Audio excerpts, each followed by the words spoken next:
दोस्तों एक WWE star वो होता है जो पहली बार जब रेसलिंग के रिंग में कदम रखता है और उसके कदम रखते साथ ही वो क्राउड की नज़रों में ऐसा छा जाता है कि व्यूअर्स उसे देखते साथ ही एक्सेप्ट कर ले और उसका इम्पैक्ट इतना पावरफुल होता है कि आने वाले कई सालों तक उसे याद किया जाए। तो इस वीडियो में हम बात करेंगे उन WWE स्टार्स की जिनका डेब्यू बहुत शानदार रहा था। तो प्लीज़ वीडियो में शुरू से लेकर अंत तक बने रहिएगा। और नंबर 10 पे आते हैं अल्टीमेट वॉरियर। अल्टीमेट वॉरियर ने WWE में डेब्यू किया था रेसलिंग चैलेंज के अक्टूबर 25 के एपिसोड में और अपना डेब्यू करते साथ ही वे अपने रिंग एंट्रेंस के लिए क्राउड के फेवरेट हो गए थे। और जब उनका अरीना में म्यूजिक हिट होता था तो वो रिंग में दौड़कर आते थे फुल स्पीड से और हाई एनर्जी के साथ वे अपना एंट्रेंस करते थे रोप्स को शेक करके।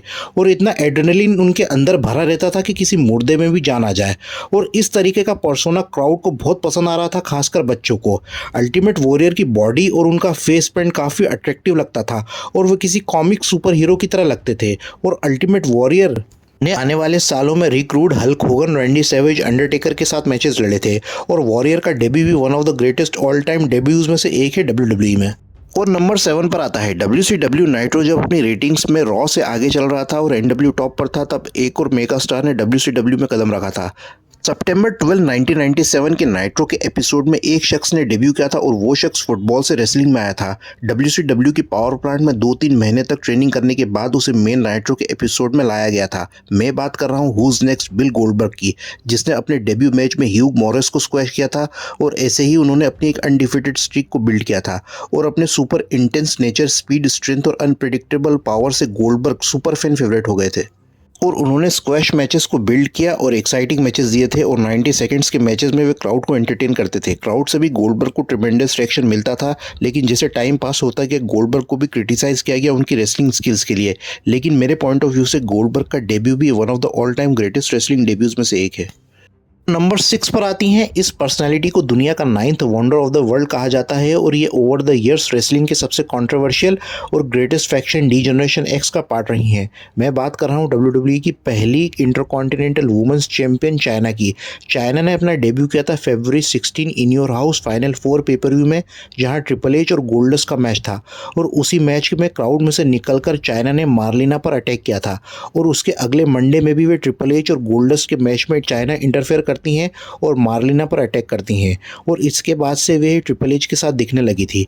और आगे चलकर ट्रिपल एच, शॉन माइकल्स, रिक रूड के साथ मिलकर उन्होंने फॉर्म किया था डी जनरेशन एक्स। और चाइना ने इसके बाद WWE में अपनी एक लेगेसी बनाई और उनका डेब्यू भी एक all time greatest WWE debut में आता है। नंबर 5 पर आता है इस रेसलिंग स्टार के WWE में डेब्यू करने से पहले WWE में एक बड़ी सी क्लॉक दिखाई जाती है जिसमें यह बताया जाता है countdown to the new millennium. फिर अगस्त 5 रॉ इज वॉर के एपिसोड में द रॉक रिंग में थे और वे एक प्रोमो कट कर रहे थे और एक क्लॉक का काउंटडाउन शुरू हो जाता है।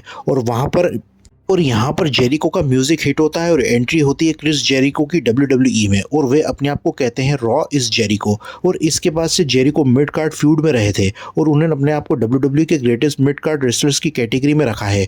और वे WWE के ग्रेटेस्ट इंटरकॉन्टिनेंटल चैंपियंस में से भी एक रहे हैं और प्रेजेंटली वे AEW में एक्टिव हैं। नंबर 4 पर आते हैं दोस्तों हमारे अगले स्टार वो हैं जिसने रेसलिंग में वो करके दिखाया जिसे इससे पहले सिर्फ हल्क होगन ने करके दिखाया था। आंड्रे द जायंट को रेसलमेनिया में बॉडी स्लैम किया था, जिनका बिल्ड वेट था 520 पाउंड्स यानी 236 kg। और इसके बाद 1993 में योकोजुना, जिनका वेट था 550 पाउंड्स यानी 250 kg से ज़्यादा, और उन्हें बॉडी स्लैम किया था one and only Lex Luger ने।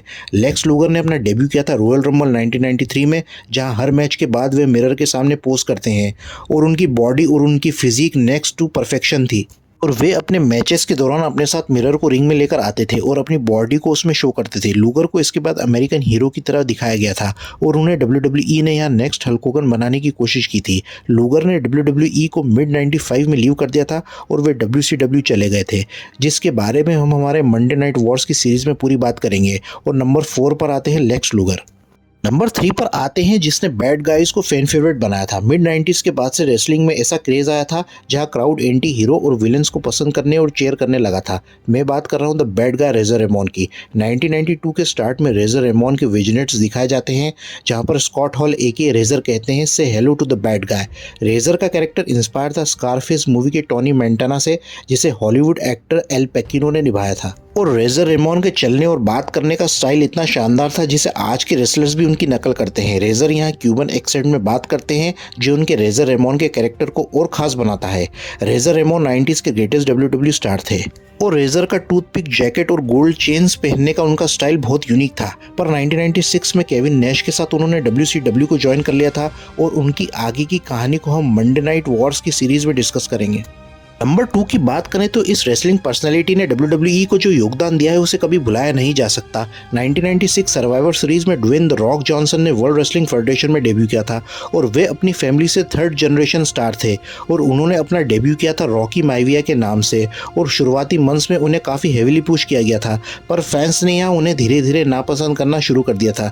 और यहाँ इसके बाद जन्म हुआ था एक एरोगेंट कॉकी अपने कॉम्पिटिटर्स को अपने प्रोमोस के द्वारा घायल करने वाले द रॉक का, जिसने नेशन ऑफ डोमिनेशन ग्रुप को ज्वाइन कर लिया था और वे हील बन गए थे। लेकिन इसके 1 साल बाद वे फिर से फैन फेवरेट हो गए थे और लेट 90s के वे ग्रेटेस्ट रेसलर बन के उभरे और द रॉक के डेब्यू को हम रखेंगे यहाँ नंबर 2 पर।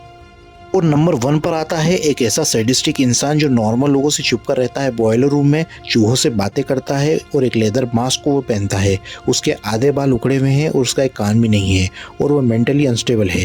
अप्रैल 1, 1996 के मंडे नाइट रॉ में उसने अपना डेब्यू किया था और उसका नाम था मैनकाइंड। उसने अपने पहले मैच में बॉब हॉली को हराया था जो उसके बाद हार्डकोर होली बन के आए थे।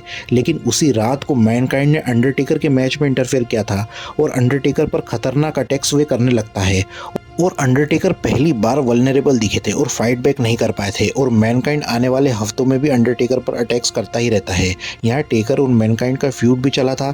इसके बाद मैनकाइंड WWE के एटीट्यूड एरा के फाउंडिंग मेंबर्स में से एक बने थे और इसके बाद मैनकाइंड मिक फोली WWE के लेजेंड बन के उभरे थे। और मैनकाइंड के डेब्यू को हम हमारी लिस्ट में नंबर 1 पर रखते हैं क्योंकि उन्होंने अपने पहले WWE अपीयरेंस में अंडरटेकर जैसे अपोनेंट्स को अपने विशियस अटैक से भौचक्का कर दिया था। और अंडरटेकर को मेरे हिसाब से पहली बार ही किसी ने डराया होगा। मैनकाइंड का डेब्यू भी WWE के one of the all time greatest debuts में से एक रहा है।